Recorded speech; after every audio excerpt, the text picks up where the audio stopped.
Kami lanjutkan informasi dalam ini sore. Pemirsa, polisi amankan seorang WNA asal Korea terkait penemuan jasad perempuan yang disimpan di box kontainer dalam mobil. Sebelumnya jenazah ditemukan pegawai bengkel di dalam mobil yang sedang diservis.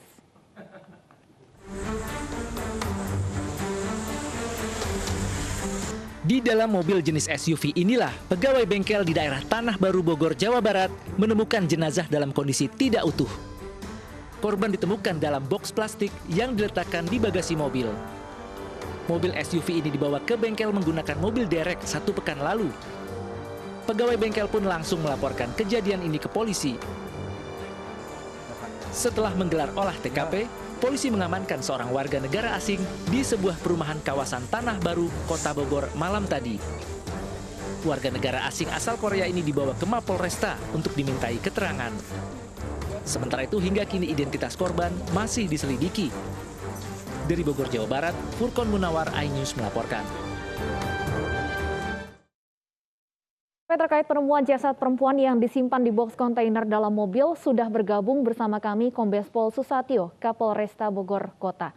Selamat sore Pak Susatyo. Selamat sore Mbak. Baik Pak Susatyo, sejauh ini apa hasil pemeriksaan WNA Korea yang sudah diamankan?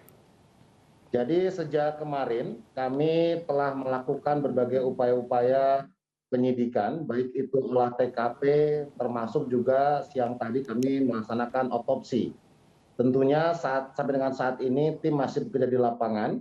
Sebanyak 10 orang saksi sudah kami periksa, termasuk barang bukti lainnya, CCTV dan sebagainya. Dan terkait warga Korea yang kami lakukan pemeriksaan, itu berhubungan dengan barang bukti kendaraan, di mana mayat tersebut memang ditemukan dalam sebuah box di mobil warna hitam. Nah, ini yang kami masih mendalami keterkaitan antara pemilik mobil ataupun pengguna mobil dengan mayat yang kami temukan dalam mobil tersebut. Gitu kurang lebih, Mbak. Artinya apakah WNA Korea ini adalah pemilik dari kendaraan tersebut, Pak? Kami masih mendalami, jadi ada pemilik, ada pengguna. Nah ini kami masih mendalami, karena ini juga baru kemarin kejadiannya. Sampai dengan saat ini kami terus mendalami terkait bagaimana mayat tersebut bisa ditemukan di mobil, bagaimana mobil tersebut bisa sampai di bengkel. Nah tentunya ini masih dalam pendalaman-pendalaman yang harus kami lakukan. Karena sampai dengan saat ini, identitas daripada korban pun itu belum kami dapat pastikan. Baik, izinkan saya mengkonfirmasi lagi Pak Susatyo. Jadi apa sebenarnya keterkaitan WNA Korea yang diamankan ini dengan kasus penemuan jasad wanita dalam box kontainer ini? Jadi keterkaitannya dengan mobil. Ya, jadi dekatkan dengan mobil, bahwa mobil tersebut itu pernah digunakan oleh seorang warga Korea. Nah kami masih menelusuri dari kendaraan tersebut, pemilik awalnya, pemilik berikutnya, nah sehingga kami harus mendalami siapa pengguna terakhir kendaraan tersebut. Baik, tadi Anda sebutkan bahwa identitas korban belum dapat diketahui. Apa yang menyulitkan polisi untuk mengetahui identitas korban? Apakah karena kondisi jenazah yang tidak utuh? Betul sekali bahwa jenazah tersebut itu sudah ada di dalam bengkel itu 5 hari. Tanggal 1 kendaraan tersebut masuk ke bengkel tersebut, diderek dari sebuah daerah di Jakarta. Nah kemudian kalau melihat dari bekasnya atau kondisi jenazah, memang secara kasat mata tidak bisa kami mengenali kembali karena tinggal tulang belulang gitu dengan tengkorak gitu ya. Tetapi kalau itu sebagai bagian daripada yang isu beredar mutilasi, itu jenazah masih utuh. Dari kepala, kaki, dan sebagainya masih utuh, hanya saja memang tidak bisa kembali kami kenali ciri-ciri fisik yang nyata kami lihat, sehingga kami membutuhkan identifikasi lanjutan termasuk hasil dari otopsi tersebut. Gitu kurang lebih. Baik, jenazah sudah berada di dalam mobil selama 5 hari. Mengapa kemudian Pak Susatyo baru ditemukan di hari kelima? Itu yang masih kami mendalami. Ya. Itu ada di bengkel 5 hari. Artinya sampai di bengkel, kemudian tes tanggal 1, baru sekitar tanggal 6 kemarin itu akan dikerjakan. Jadi tidak langsung dikerjakan oleh pihak bengkel. Nah kami sedang mendalami hasil kendaraan tersebut, dibawa dari mana, dan sebagainya, Mbak. Ini kan masih 1 hari, kami mohon waktu dan doanya segera bisa kami ungkap identitas juga pelakunya. Apakah pihak bengkel tidak mengetahui, Pak, siapa yang mengirimkan mobil ini? Data-data kami sedang kami kumpulkan, berbagai CCTV juga kami kumpulkan.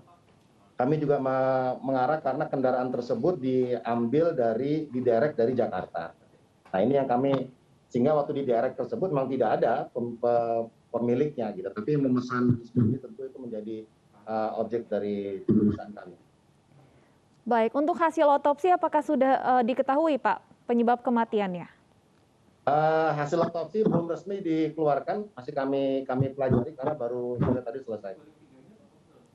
Berapa lama waktu yang dibutuhkan, Pak, untuk mengetahui hasil dari otopsi ini? Ya, semoga secepatnya bisa kami pelajari, tetapi tentunya otopsi ini adalah terkait dengan penyidikan. Tentu tidak semua kami buka hasil otopsi tersebut, sehingga kami masih fokus kepada identitas daripada korban tersebut sampai jelas, sehingga dari identitas tersebut kita mengetahui korbannya apa, sehingga mengarah pada motif dan sebagainya. Baik, kami akan tunggu tentunya hasil penyelidikan dari kasus ini. Terima kasih Kombes Susatyo, Kapolres Bogor Kota sudah bergabung bersama kami di iNews Sore. Pemirsa, kejahatan dengan modus membuang mayat dalam kantong plastik sudah beberapa kali terjadi. Cara tersebut dilakukan pelaku untuk menghilangkan jejak. Warga Cilebut, Tanah Sareal, Bogor, Jawa Barat geger dengan penemuan jasad perempuan dalam plastik tergeletak di depan gerbang toko bahan bangunan. Tidak hanya terbungkus plastik, kaki korban juga dalam kondisi terikat. Dari hasil identifikasi ditemukan kartu tanda penduduk atas nama Deska Putri yang berusia 18 tahun, warga Ciarutan, Cibung Bulang, Kabupaten Bogor yang berstatus mahasiswi. Warga desa Bayur Kidul, Karawang digegerkan dengan penemuan jasad pria tanpa identitas di pinggir jalan Syekh Kuro. Saat ditemukan, jasad dalam kondisi terikat dan terbungkus kantong plastik merah.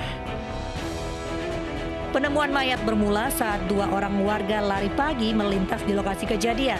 Saksi mencium bau busuk, curiga dengan gulungan kasur tersebut. Polisi yang menggelar olah tempat kejadian perkara memastikan jasad ini sebagai korban pembunuhan. Sebelum mayat korban ditemukan, keluarga sempat diperas oleh pelaku yang meminta uang tebusan sebesar 400 juta rupiah. Sementara itu, warga Kayuringin Jaya, Bekasi Selatan juga digegerkan dengan penemuan potongan tubuh di dalam plastik. Bagian tubuh manusia ini ditemukan petugas pengangkut sampah saat akan memindahkan muatan dari bak motor ke kontainer sampah. Lantaran takut, penemu potongan tubuh tersebut melapor ke polisi. Potongan lengan kiri akhirnya diketahui milik jasad pria bernama Doni Saputra asal Cilacap, Jawa Tengah. Ia dibunuh seorang remaja 17 tahun karena sakit hati sering dilecehkan. Tim Liputan iNews melaporkan. Seorang pemuda di Kabupaten Tuban, Jawa Timur nekat membacok tetangganya dengan pedang lantaran sering dihina. Korban menderita luka bacokan di sekujur tubuh dan masih dirawat di rumah sakit. Witono langsung menyerahkan diri setelah membacok tetangganya hingga tewas. Witono menggunakan sebilah pedang yang dibelinya secara online. Witono membacok tetangganya saat berada di warung kopi. Pelaku mengaku selalu diejek korban dengan kata-kata, kalau tidak berani lewat rumah korban, pelaku diminta pakai daster. Sebulan kemudian, pelaku akhirnya berpikir untuk menghabisi korban. Diarani elek-elek dek nih. Oh, sering diejek gitu ya? Iya. Dipermalukan di masyarakat. Nek gak wani lewat rumah dikon nganggo rok, Pak. Oh, disuruh kalau nggak berani lewat depan rumah disuruh pakai rok gitu. Terus jenengan sakit hati itu. Terus pedangnya itu dapat dari mana? Lampung. Beli online. Setiap kali ketemu dengan korban itu selalu diejek. Nah, dengan kata-kata kalau memang kamu tidak berani lewat rumah saya, silakan pakai daster. Nah, setiap kali ada ketemu dengan si korban, mereka selalu dia seperti itu. Kedua bulan setelah si korban ngomong seperti itu, dia pergi ke warung kopi, kemudian di depan warung dia lihat dia telah korban ada di situ, kemudian langsung spontanitas si tersangka tadi Witono bin Rosuk itu langsung melakukan penganiayaan. Korban pembacokan masih dirawat di rumah sakit. Sementara Witono diancam dengan pasal 351 ayat 2 tentang penganiayaan berat dengan ancaman hukuman 7 tahun penjara. Dari Tuban, Jawa Timur, Pipit Wibawanto, iNews melaporkan. Komplotan penyelundup narkoba asal Medan mengelabui petugas bandara dengan memasukkan sabu di dalam sandal. Para penyelundup memasukkan sabu seberat 300 gram ke dalam sandal agar tidak terdeteksi mesin pemindai sinar X. Polisi mengungkap penyelundupan sabu seberat 300 gram di dalam sandal. Modus sabu dalam sandal digunakan pelaku untuk mengelabui petugas Bandara Kuala Namu, Sumatera Utara agar tidak terdeteksi mesin pemindai sinar X. 3 pelaku berhasil ditangkap polisi, ketiganya merupakan pengedar narkoba yang beroperasi antar pulau, di antaranya Jakarta dan Kendari. Si narkotika jenis sabu bruto 142,16 gram dan 1 plastik bening di dalam terdapat narkotika jenis sabu bruto berat 162,9. Pemerintah perluas penerapan PPKM di 43 kabupaten kota di luar Jawa, Bali. Kami akan ulas selengkapnya usai jeda berikut.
Memasuki hari kelima penyekatan PPKM darurat di Kalimalang, Jakarta, mayoritas pengendara sudah mulai menunjukkan kelengkapan surat.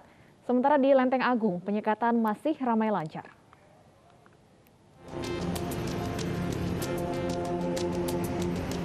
Jumlah kendaraan yang melewati perbatasan Bekasi, Jawa Barat menuju Jakarta dan sebaliknya mulai menurun.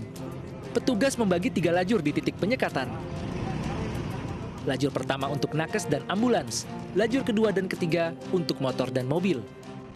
Mayoritas pengendara yang melintas sudah dapat menunjukkan surat tanda registrasi pekerja kepada petugas. Bagi pengendara yang tidak memiliki kelengkapan surat, harus putar arah dan tidak boleh melewati penyekatan.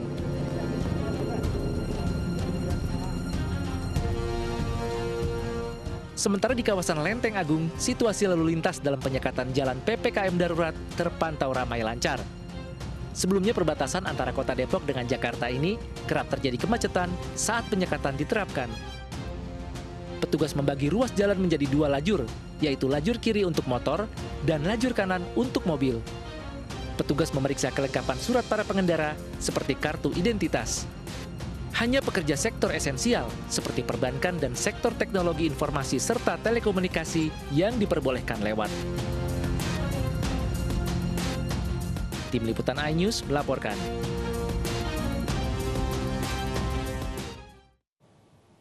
Selengkapnya untuk mengetahui kondisi terkini penyekatan di Jakarta ada rekan Vicky Rian di Lenteng Agung. Vicky, bagaimana suasana penyekatan di Lenteng Agung sore ini?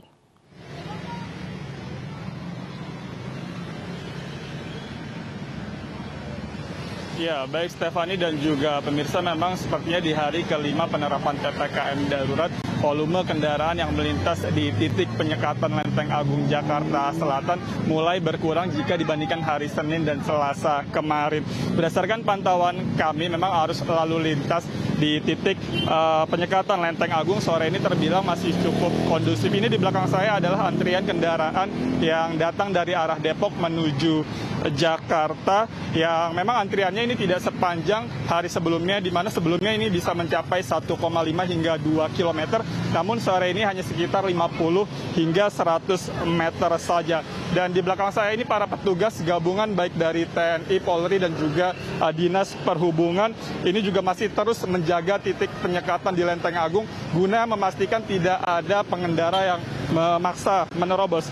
Di titik penyekatan ini juga petugas gabungan ini mengecek kelengkapan dokumen syarat perjalanan setiap pengendara yang hendak melintas. Apabila mereka tidak memiliki kelengkapan dokumen perjalanan ataupun tidak termasuk dalam sektor esensial dan juga sektor kritikal, ini mereka akan dipaksa untuk putar balik dan dilarang masuk ke Jakarta. Dan di titik penyekatan Lenteng Agung ini, Stefani dan juga pemirsa, memang petugas ini juga membagi 3 jalur, di mana lajur paling kanan ini digunakan untuk keadaan darurat bagi pengendara yang memiliki kebutuhan darurat seperti ambulan misalnya, ataupun juga untuk para tenaga kesehatan. Selain itu, di lajur paling kanan ini juga dimanfaatkan oleh kendaraan yang hendak putar balik menuju arah Depok melalui flyover Tapal Kuda. Dan di lajur tengah ini digunakan untuk kendaraan roda 4 atau mobil, dan di lajur paling kiri untuk sepeda motor.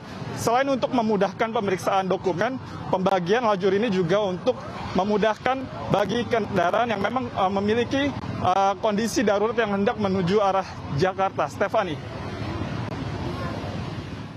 Baik, terima kasih Vicky Rian melaporkan dari titik penyekatan PPKM darurat di kawasan Lenteng Agung. Selamat bertugas kembali. Pemirsa, meningkatnya kasus harian COVID-19 di Indonesia membuat pemerintah memperluas pemberlakuan pembatasan kegiatan masyarakat atau PPKM. Pemerintah menetapkan 43 kabupaten kota di luar Jawa Bali berlakukan PPKM mulai 6 hingga 20 Juli 2021.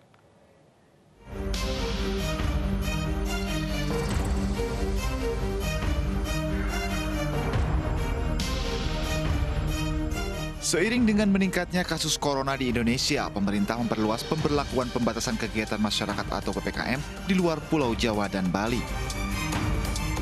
Menko Perekonomian Erlangga Hartarto mengatakan ada 43 kabupaten kota yang berlakukan PPKM Mikro mulai 6 hingga 20 Juli 2021. PPKM ini diterapkan lantaran kenaikan kasus COVID-19 di luar Pulau Jawa meningkat hingga 34%. Pemerintah meminta seluruh kepala daerah di tingkat kabupaten kota meningkatkan testing dan tracing sesuai dengan yang diinstruksikan oleh WHO. Berapa masing-masing kota itu ditargetkan untuk melakukan peningkatan tracing. Jadi dengan varian Delta ini kita harus meningkatkan jumlah tracing per hari, sehingga masing-masing kota itu di 43 kabupaten kota ini melakukan pengetesan dan melakukan tracing sesuai dengan standar yang direkomendasikan oleh WHO.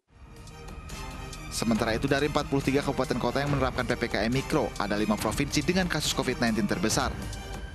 Per 6 Juli 2021, kasus corona di Papua mencapai 9.316 kasus.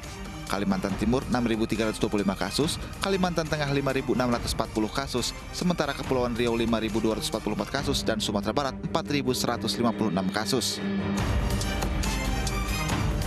Untuk menekan persebaran COVID-19, Erlangga Hartarto meminta kepala daerah untuk memberlakukan PPKM Mikro secara ketat dan disiplin.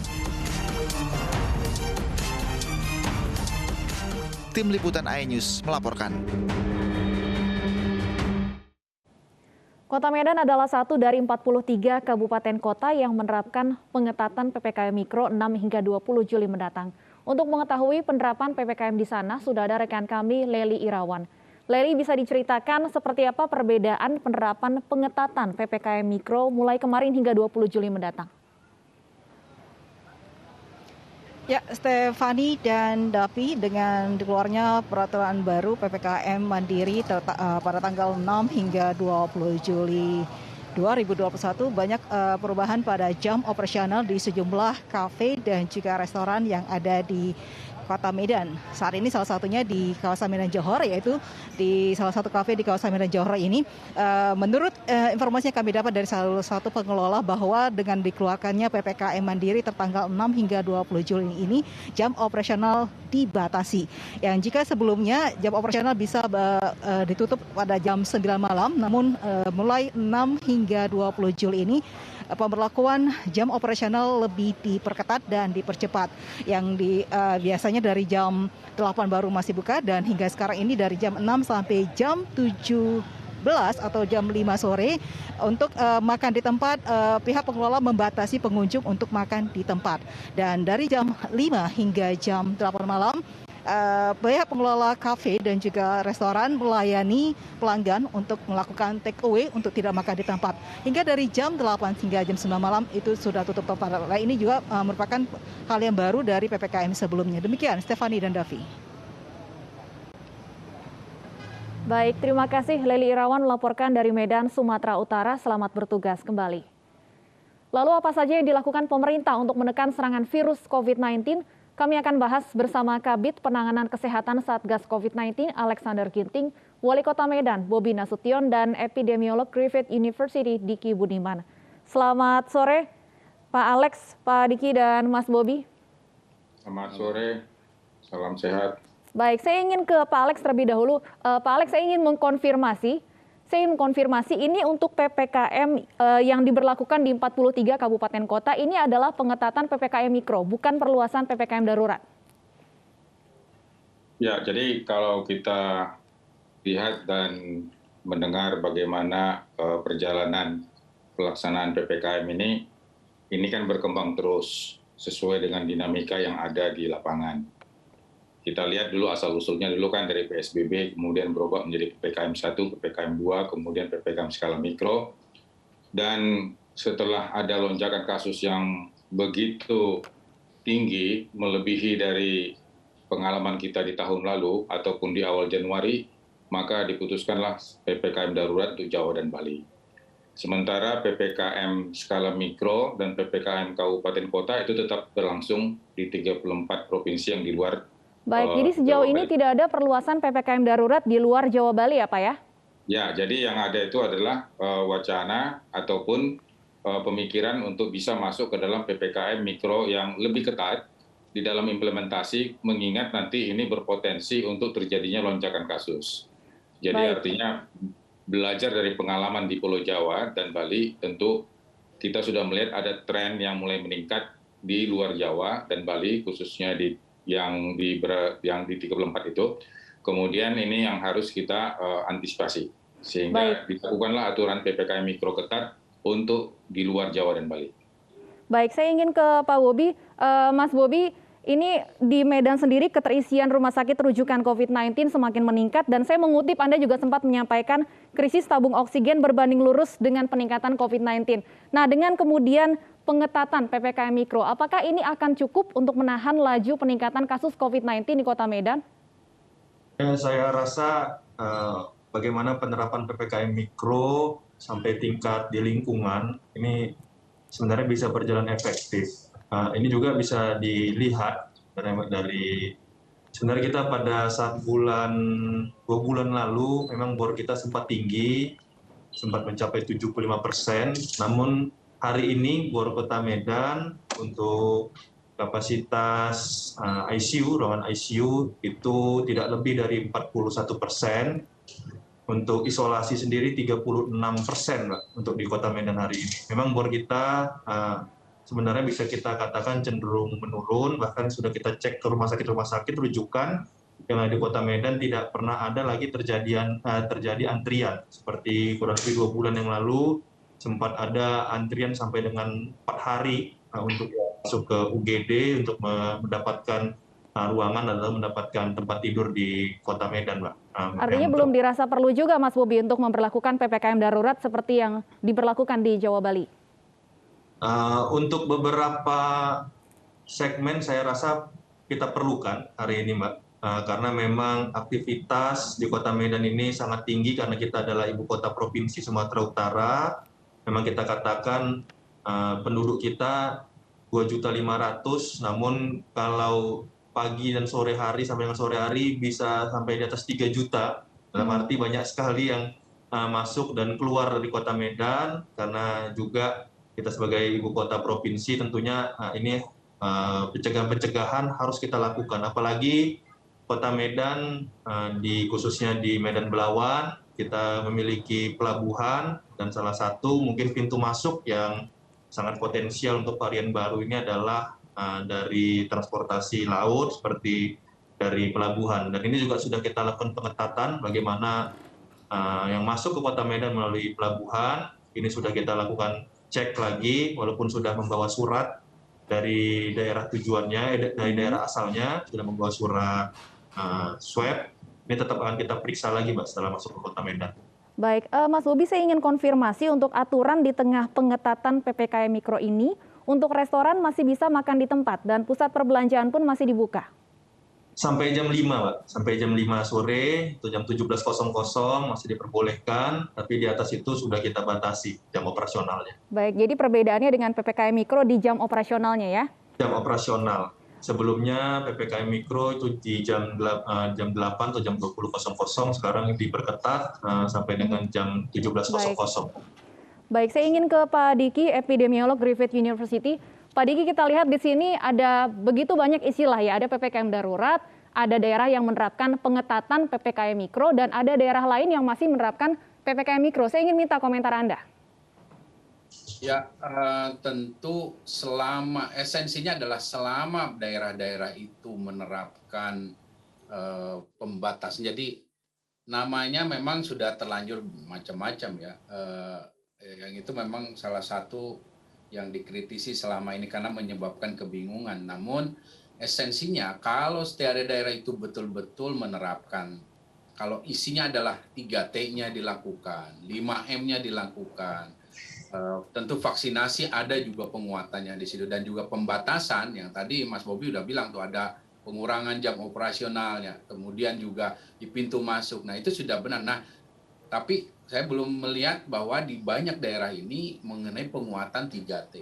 Nah ini yang selama catatan saya pelaksanaan PPKM 5 bulan kemarin terutama di Jawa itu kelemahannya ada di situ, ada di 3T itu yang saat ini di PPKM darurat kan ditempatkan tuh 500.000 orang akan dites per hari. Yang saat ini hari keempat ini juga kita masih belum melihat peningkatan yang signifikan itu. Nah ini yang saya kira harus dijadikan pelajaran oleh daerah-daerah di luar Jawa, ya, bahwa ketika Jawa ini sekarang menuju puncak ini, ya ini pelajaran penting bahwa dalam konteks Indonesia kita bisa mengalami gelombangnya itu ya bergelombang-gelombang yang akibat misalnya Sumatera atau pulau besar lainnya ini tidak mengambil pelajaran dari itu. Nah, ini yang artinya namanya apapun ya oke lah, karena itu sudah dijadikan regulasinya ya, tapi intinya adalah isinya, esensinya isinya yang harus tadi dilakukan.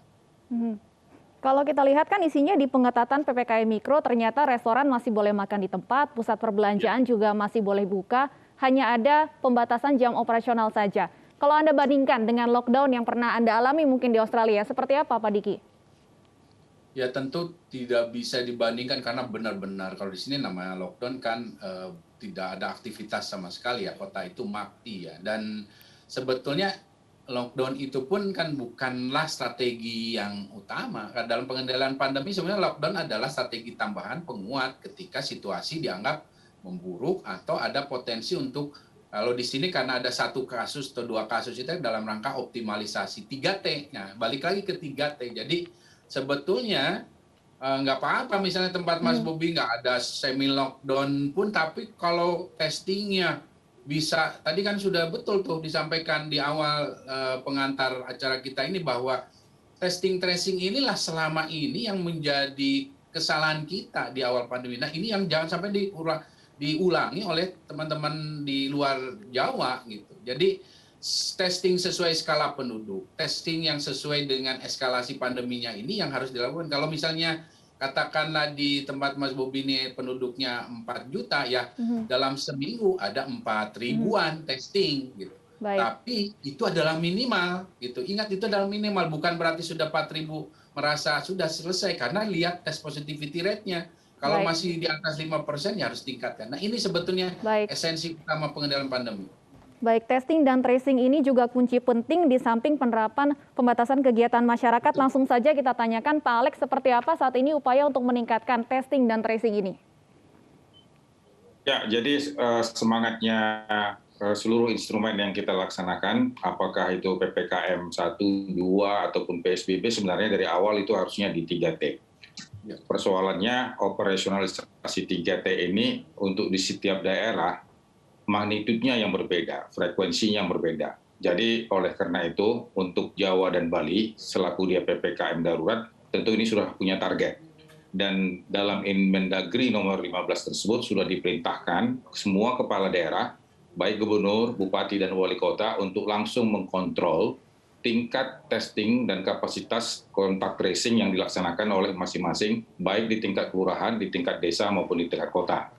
Dan kemudian di PPKM darurat itu juga ada sanksi bagi mereka yang tidak melaksanakan tracing dan testing dengan target yang sudah ditentukan. Dan setiap wilayah, baik yang di level 4 maupun di level 3, punya target.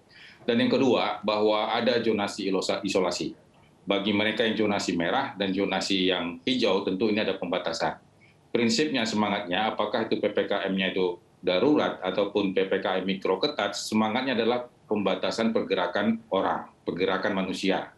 Yang kedua, harus bisa memisahkan mana manusia yang terkonfirmasi, mana mereka yang bergejala, mana mereka yang kontak erat. Ini sebenarnya tugas pokok yang harus diselesaikan di tingkat desa dan kelurahan. Tapi di setiap daerah tentu ini memerlukan penguatan dan pendampingan. Oleh karena itu memang di dalam Inmendagri nomor 15 tersebut memang ada semangat bahwa kepala daerah akan turun langsung untuk memimpin semua kegiatan-kegiatan di dalam 3T, sekaligus juga mengkontrol supaya warganya juga melaksanakan 3M, dan sekaligus juga untuk melihat zona isolasi. Dengan demikian diharapkan rantai penularan bisa terkontrol dan polanya juga bisa diikuti. Dan selanjutnya juga vaksinasi juga akan bisa disukseskan dengan keterlibatan unsur Pemda Pusat, pemerintah daerah, dan juga TNI dan Polri. Baik, Mas Bobi, kalau di Kota Medan sendiri seperti apa kapasitas testing dan tracing sejauh ini? Iya, untuk yang sekarang memang kami masuk dari 43 kabupaten kota, memang ditargetkan oleh instruksi Mendagri untuk Kota Medan sehari minimal ada 406. Namun sebelum instruksi Mendagri ini keluar, kami juga sudah melakukan testing, itu per hari sudah kami hitung rata-rata di 800-an, Mbak, ada yang 1.000, ada yang kadang-kadang 1000 lebih, ada juga 500. Dan tadi tentang tracing sudah ditetapkan pada instruksi Menteri Dalam Negeri itu minimal 15 kontak erat, dan ini sudah kita laksanakan mulai dari PPKM Mikro yang sudah pernah kita laksanakan isolasi, ini baik dari tempat kerja ataupun dari keluarga sendiri ataupun yang terakhir kontak dalam 1 minggu terakhir, ini juga sudah kita lakukan tracing. Begitu. Baik, untuk di Kota Medan ini apakah ada perbedaan penerapan zona-zona atau seluruhnya menerapkan pengetatan PPKM Mikro ini, Mas Bobi? Untuk PPKM Mikro kita lakukan di seluruh kecamatan. Bagaimana PPKM Mikro yang kita laksanakan ini, harusnya kan zonanya itu zoom-nya sampai dengan tingkat RT, Mbak ya. Namun di Kota Medan, kami informasikan tidak ada RT dan RW, kami hanya memiliki sampai dengan tingkat lingkungan. Oleh karena itu, hari ini kami informasikan ada 2 lingkungan yang zona merah, namun memang beberapa kali sudah kita lakukan pendataan lebih dalam lagi. Terkadang kendala di lapangannya sering sekali alamat yang di KTP dengan domisili yang ditempati sekarang kadang-kadang suka berbeda, Pak. Jadi ketika kita labelkan itu warna merah karena di atas 5 rumah, setelah kita lihat di lapangan, kita cek karena kita harus datangi rumah masing-masing untuk kita lakukan tracing tadi terhadap 15 kontak eratnya. Kadang-kadang domisilinya berbeda. Domisili berbeda dengan alamat yang tertera di KTP-nya. Nah, ini yang terkadang kendala di lapangan, walaupun merah, kok tidak kita lakukan isolasi, karena sudah kita lihat di lapangan langsung, alamat yang di KTP dan domisilinya seringkali berbeda, Pak. Itu. Baik. Ya, Pak Diki, ini kita dengarkan sendiri bahwa ini yang kerap kali menjadi kendala dalam tracing di Indonesia, ada perbedaan antara alamat domisili dengan alamat KTP. Apa yang menjadi saran Anda supaya testing dan tracing ini benar-benar bisa efektif?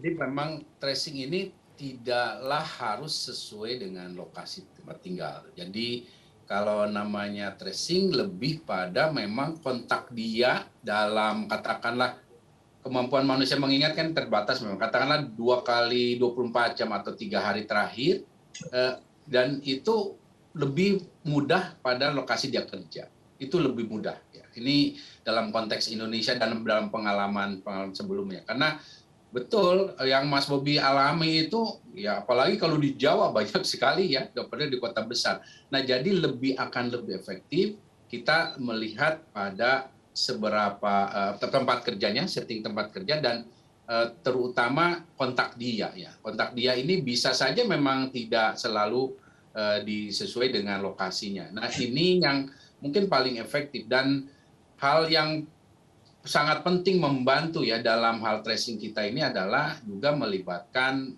kader ataupun kalau dia bekerja ya adalah kalau ada satgas misalnya di perkantoran, karena itu yang lebih membuat orang lebih nyaman ya untuk menceritakan dia terakhir 3 hari terakhir ini kemana saja gitu. Ini yang sering kali kenapa kan di awal-awal waktu PPKM ada rencana pemerintah melibatkan Babinsa dan lain sebagainya, ya kita melihat fakta ya ini tidak terlalu signifikan berdampak karena memang masyarakat kan harus dicari orang yang tracer itu. Kalau lihat negara lain, ya bahkan kalau India lah, nggak usah negara maju.